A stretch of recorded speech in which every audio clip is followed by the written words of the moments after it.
It's just being aware and ready to jump on opportunities when they come, because I've changed my way of seeing things. It's for the better, I'm sure. This love that I'm feeling, I feel it more and more. Hi, I'm Madeline DeCourcey. I am an actress, director, writer, and artist. Well, one of my dearest performances in memory was getting to play Annie Sullivan in The Miracle Worker, and it was the first production I got to perform in after graduating from college with my theater degree, and it was the last play that my mother got to see me in before she passed away.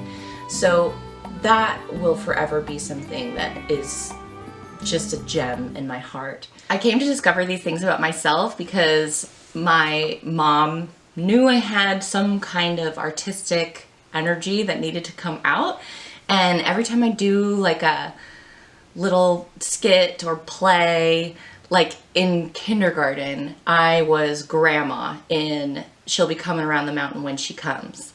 And I remember the amazing feeling I got when I sat up and snored and the audience died laughing, and the powerful feeling that was, and I just wanted to do more of that. So I love making people laugh, and once I was 10 years old, I got an opportunity to audition for a local regional play and fell in love with the collaborative experience at that level and didn't want to stop.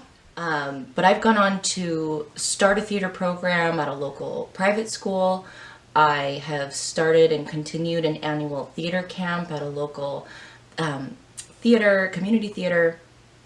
I have gotten to direct some wonderful plays, some of my favorites being The Curious Incident of the Dog in the Nighttime, The Revenge of the Space Pandas, ridiculous comedy melodramas like The Pony Espresso.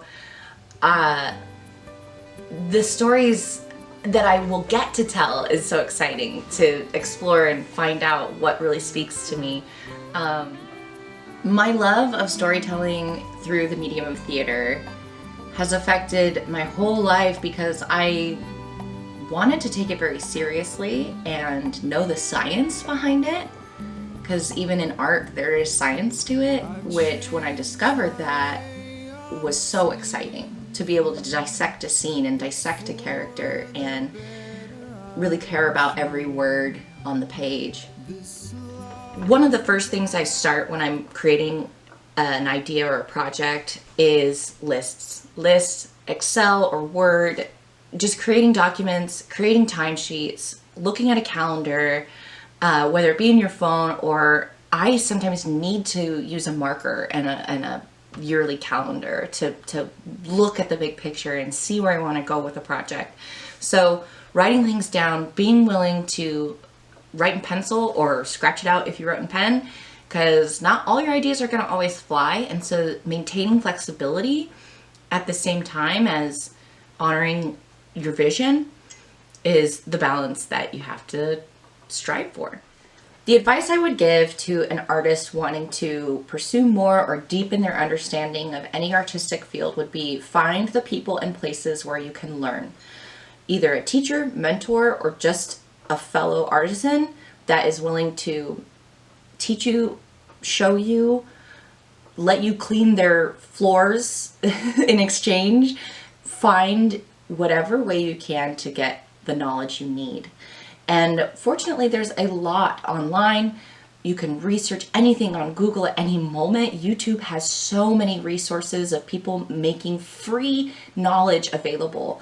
So go eat it all up. If you're excited or interested or think you might be interested in something, go exploring. The internet is there for you, and it will give you the answers you need to know whether or not you want to invest more time or money into this interest.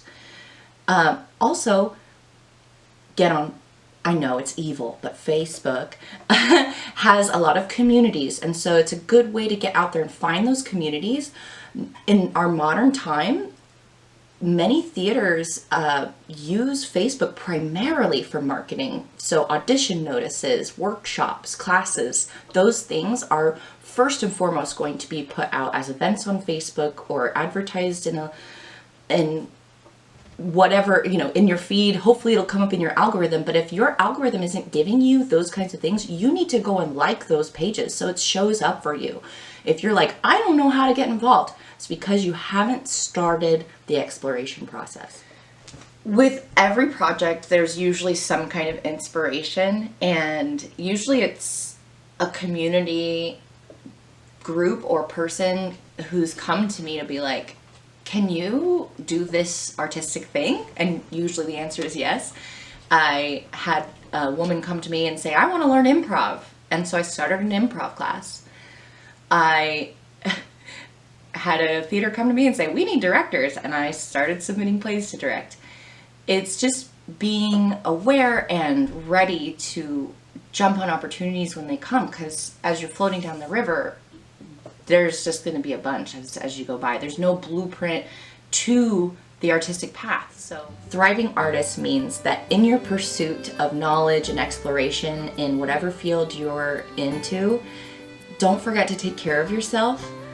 Your tool is your body most of the time in most art fields.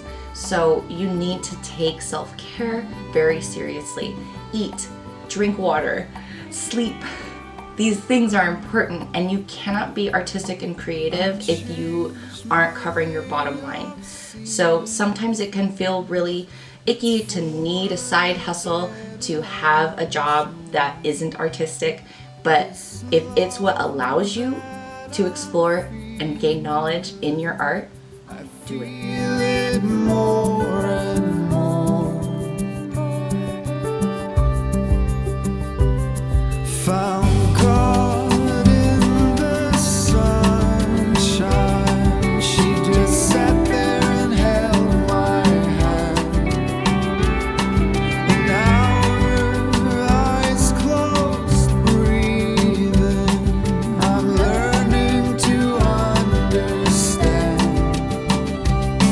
I fill my body with air when I exhale. Was like this beauty finally kissed me.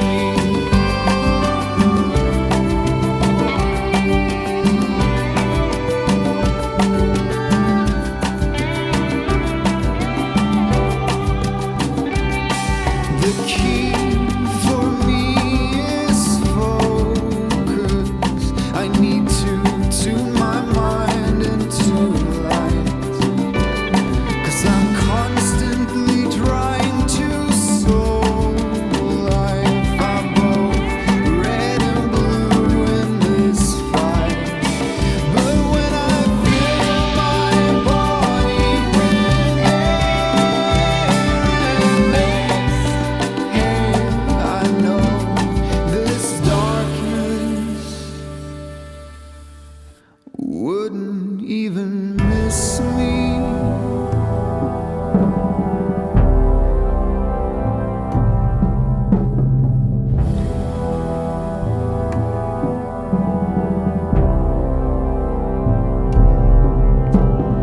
All this time I thought life was a struggle. All this time I thought that life's after me. All this time I thought that we're here to learn lessons. But all this time I've been thinking, all we gotta do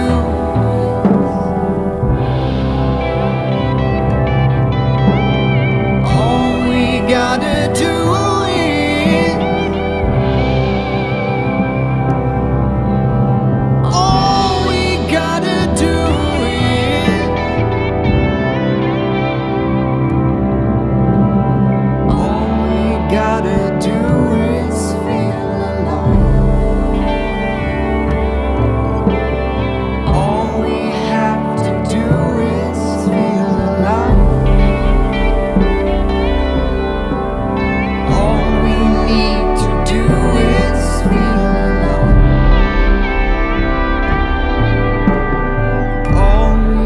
gotta do is